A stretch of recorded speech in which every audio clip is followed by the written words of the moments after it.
Assalamualaikum warahmatullahi wabarakatuh.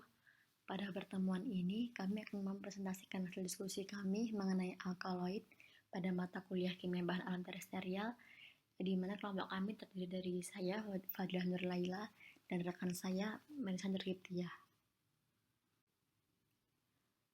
Pada pembahasan ini terdapat 4 pokok subbab. Yang pertama yaitu pengertian alkaloid, yang kedua klasifikasi alkaloid, yang ketiga biosintesis alkaloid, dan yang terakhir aplikasi alkaloid di sekitar kita.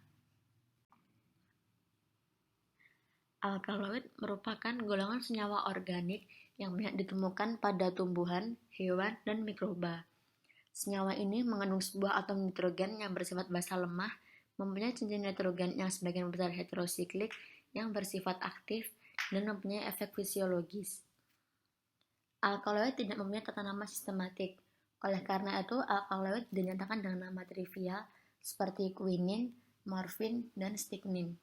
Hampir semua nama trivial alkaloid berakhiran in. Alkaloid terjadi secara karakteristik di alam, di dalam tumbuh-tumbuhan, dan seiring waktu dibedakan berdasarkan kereaktifannya dengan ciri khas sifat fisiologi yang khas. Senyawa alkaloid terdiri atas senyawa karbon, hidrogen, nitrogen, dan sebagian besar di antaranya mengandung oksigen. Atom nitrogen yang ditemukan sebagai gugus amino atau amida dan tidak ada gugus nitro atau diazo, sedangkan substituen oksigen ditemukan sebagai gugus fenol, metoksi, atau metilen dioksi. Pada posisi para atau beta, pada cincin aromatik dan substituen NCH3 sering ditemukan gugus fenol, metoksi, maupun metilen dioksi.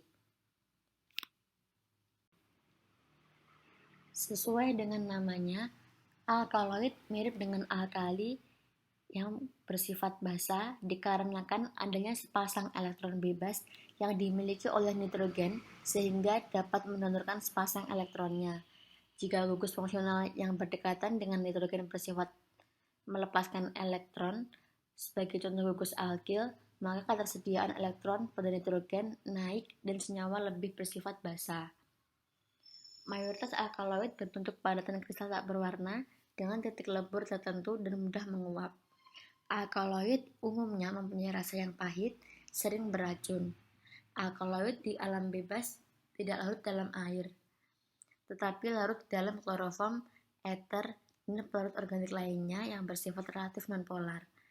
Alkaloid dalam bentuk garamnya mudah larut dalam air, dan alkaloid bebas bersifat basa karena adanya sepasang elektron bebas pada atom N. Sampel yang mengandung alkaloid setelah bereaksi akan berwarna merah. Sebagian besar alkaloid pada larutan netral atau sedikit asam ketika diendapkan dengan beberapa reaksi untuk mengidentifikasi adanya alkaloid dalam sampel. Beberapa reaksi digunakan seperti reagen Mayer yang menghasilkan endapan putih, reagen Wagner yang akan menghasilkan endapan merah kecoklatan, dan reagen Hages yang akan menghasilkan endapan kuning, serta reagen Dragendorf yang akan menghasilkan endapan berwarna merah kecoklatan. Selanjutnya adalah klasifikasi alkaloid. Alkaloid dapat diklasifikasikan berdasarkan beberapa cara. Yang pertama adalah berdasarkan jenis tumbuhan alkaloid ditemukan, yaitu ada alkaloida tembakau, alkaloida Amyrillaceae, dan alkaloida erythrin. Klasifikasi yang kedua berdasarkan asal-usul biogenetik, yaitu ada alkaloida alisiklik yang berasal dari asam-asam amino ornitin dan lisin, ada alkaloida aromatik jenis fenilalanin yang berasal dari fenilalanin, tirosin, dan 3,4 dihidrofenilalanin, dan ada alkaloida aromatik jenis indol yang berasal dari triptofan. Klasifikasi yang ketiga yaitu berdasarkan Hecknauer. Yang pertama adalah alkaloid sesungguhnya. Alkaloid ini bersifat basa dan sangat reaktif di alam serta memiliki aktivitas biologis yang kuat. Selain itu, dapat membentuk garam yang larut dalam air dan banyak di antaranya berbentuk kristal yang berkonjugasi dengan asam dan membentuk garam. Beberapa senyawa alkaloid yang tidak bersifat basa tidak mempunyai cincin heterosiklik, dan termasuk alkaloid kuartener yang lebih cenderung bersifat asam. Contohnya adalah kolhisina dan asam aristolosid. Kemudian yang kedua adalah protoalkaloida. Alkaloid jenis ini mengandung atom nitrogen yang diturunkan dari asam amino, tetapi bukan bagian dari sistem cincin heterosiklik. L-triptofan dan L-tirosin adalah prekursor utama alkaloid jenis ini. Contoh alkaloid ini adalah meskalin dan efedrin. Yang ketiga adalah pseudoalkaloida. Pseudoalkaloida tidak diturunkan dari prekursor asam amino. Senyawa ini biasanya bersifat basa. Ada dua seri alkaloida yang penting dalam kelompok ini, yaitu alkaloid steroidal dan purin. Untuk alkaloid steroidal contohnya adalah konesin, dan yang purin contohnya adalah kafein. Kemudian klasifikasi yang keempat adalah berdasarkan atom nitrogennya. Yang pertama adalah alkaloid dengan atom nitrogen heterosiklik, dan yang kedua adalah alkaloid tanpa atom nitrogen heterosiklik. Untuk alkaloid dengan atom nitrogen heterosiklik ada 10 jenis, yaitu yang pertama adalah alkaloid inti piridin piperidin. Alkaloid inti piridin piperidin mempunyai satu cincin karbon yang mengandung satu atom nitrogen. Contohnya adalah lobenin, nikotin, konini, dan trigonelin. Golongan ini dibagi dalam 4 subgolongan, yaitu yang pertama adalah turunan piperidin, meliputi piperini yang diperoleh dari Piperis nigrifructus yang berasal dari tumbuhan Piperis nigri, yang berguna sebagai bumbu dapur. Kemudian yang kedua adalah turunan propil piperidin, meliputi konini yang diperoleh dari Conifructus yang berasal dari tumbuhan Chanium maculatum, berguna sebagai antispasmodik dan sedatif. Yang ketiga adalah turunan asam nikotinan, meliputi arekolin yang diperoleh dari Areca semen yang berasal dari tumbuhan Areca catechu, berguna sebagai antelmenticum pada hewan. Yang keempat adalah turunan pirinin dan pirolidin, meliputi nikotin yang diperoleh dari Nicotiana folium yang berasal dari tumbuhan Nicotiana tobacum, berguna sebagai antiparasit, insektisida, dan antitetanus. Kemudian yang kedua adalah alkaloid intitropan. Alkaloid intitropan mengandung satu atom nitrogen dengan gugus metilnya. Secara struktural, pyrrolines adalah prekursor dari jenis alkaloid. Alkaloid ini dapat mempengaruhi sistem saraf pusat termasuk yang ada pada otak maupun sumsum tulang belakang. Misalnya hyoscyamin, atrofin, dan kokain. Hyoscyamin dan scopolamin berfungsi sebagai antipasmodik dan sedatif. Kokain sendiri berfungsi sebagai analgetik narkotik yang menstimulasi pusat syaraf. Selain itu juga berfungsi sebagai antiemetik dan midriatik. Atrofin, apotrofin, dan beladoninae merupakan obat yang sangat beracun dan dapat menyebabkan kematian. Kemudian yang ketiga adalah alkaloid inti quinolin. Alkaloid inti quinolin mempunyai dua cincin karbon dengan satu atom nitrogen, misalnya kinin dan kinidin. Kinina, kinidina, sinkonidin, sinkonidina berguna sebagai anti-malaria. Akronisina berfungsi sebagai anti-neoplastik yang telah diuji cobakan pada hewan dan diharapkan mampu sebagai obat yang efektif untuk kemoterapi neoplasma pada manusia. Yang keempat adalah alkaloid inti isoquinolin. Alkaloid inti isoquinolin mempunyai dua cincin karbon mengandung satu atom nitrogen. Misalnya adalah papaverin dan narsein. Yang kelima adalah alkaloid inti indol. Alkaloid inti indol mempunyai dua cincin karbon dengan satu cincin indol. Misalnya ergometrin dan fiblastin. Ergometrina berguna sebagai vasokonstriktor untuk penyakit migrain yang spesifik dan juga sebagai oksitoksik. Untuk fiblastin berguna sebagai obat herbal yang berkhasiat sebagai antitumor. Kemudian yang keenam adalah alkaloid inti imidazol. Alkaloid inti imidazol berupa cincin karbon yang mengandung 2 atom nitrogen. Misalnya adalah pilokarpin.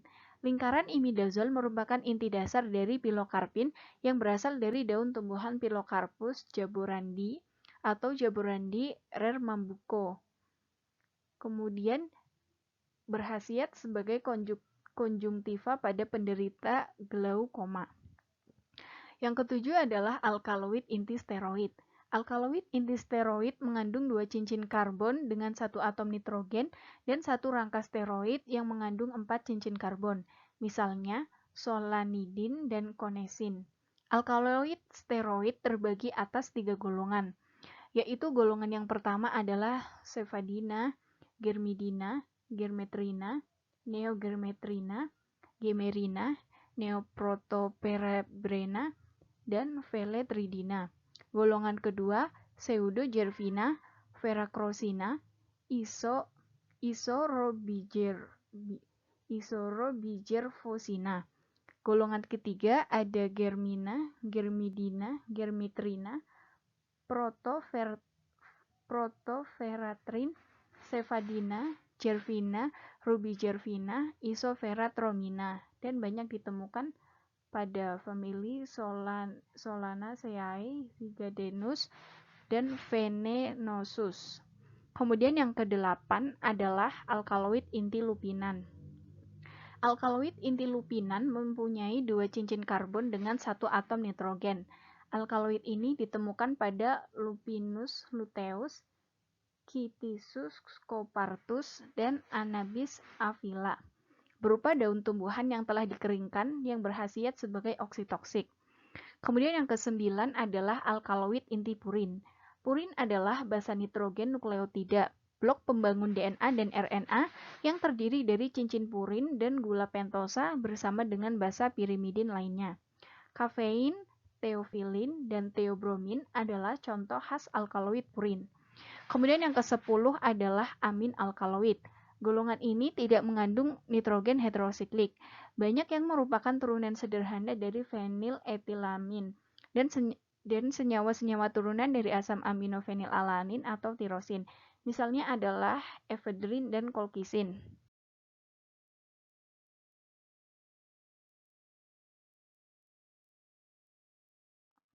Selanjutnya adalah alkaloid tanpa atom nitrogen heterosiklik. Alkaloid ini dibagi dalam 2 jenis, yaitu yang pertama adalah alkaloid efedrin. Alkaloid efedrin mempunyai 1 atau lebih cincin karbon dengan atom nitrogen pada salah satu atom karbon pada rantai samping. Contohnya adalah meskalin dari Lophoraquilliamsi, Riocereus pachonii, Sophora secundiflora, Agave americana, Agave atrophirense, Ephedra sinica, Colchicum autumnale. Kemudian yang kedua adalah alkaloid capsaicin. Capsaicin adalah suatu kristal alkaloid yang diproduksi oleh kelenjar yang terdapat di antara plasenta dan dinding kulit. Capsaicin ini memberikan rasa pedas pada cabai.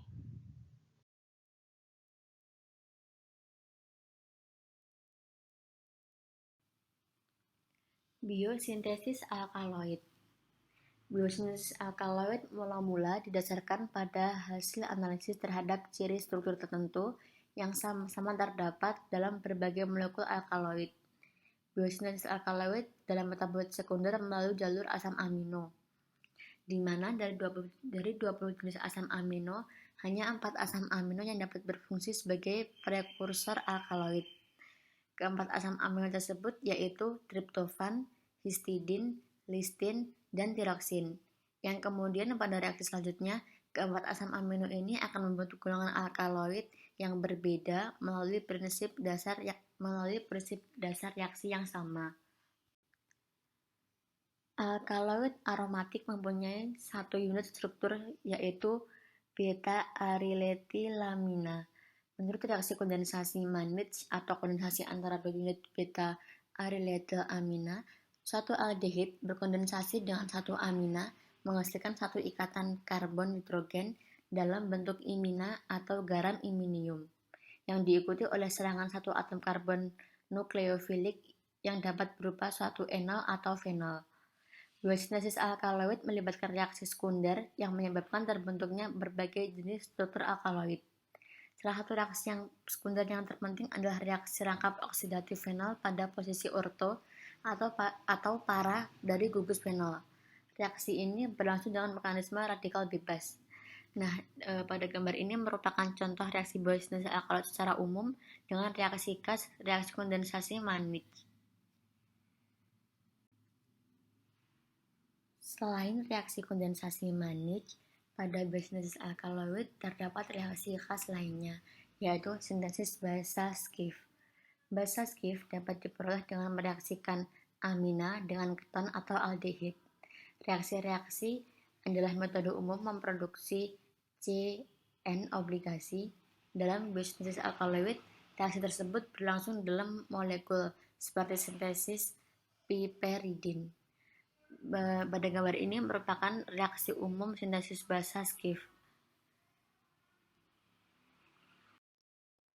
Selanjutnya adalah aplikasi dari alkaloid. Alkaloid berperan penting dalam bidang farmakologi, karena alkaloid dapat dijadikan berbagai jenis obat dengan aktivitas biologis yang bermanfaat. Yang pertama adalah senyawa alkaloid nikotin, untuk aktivitas biologi stimulan pada syaraf otonom. Yang kedua ada morfin, untuk aktivitas biologi analgesik. Yang ketiga kodein dengan aktivitas biologi analgesik, yaitu sebagai obat batuk. Yang keempat atropin, untuk obat tetes mata. Yang kelima ada skopolamin, untuk sedatif menjelang operasi. Yang keenam ada kokain, untuk analgesik. Yang ketujuh ada piperin, untuk antividan atau bioinsektisida. Yang kedelapan ada quinin, untuk obat malaria. Yang kesembilan ada vincristin, untuk obat kanker. Yang kesepuluh ada ergotamin, untuk analgesik pada migrain. Yang kesembilan ada reserpin, untuk pengobatan simptomatis disfungsi ereksi. Yang ke-12 saponin, sebagai antibakteri. Yang ke-13 mitraginin, untuk analgesik dan antitusif. Yang ke-14 ada vinblastin, untuk antineoplastik dan obat kanker. Sekian presentasi dari kelompok kami. Jika ada kritik saran ataupun pertanyaan, silakan disampaikan. Kemudian kami mohon maaf bila ada kesalahan. Wassalamualaikum warahmatullahi wabarakatuh. Terima kasih.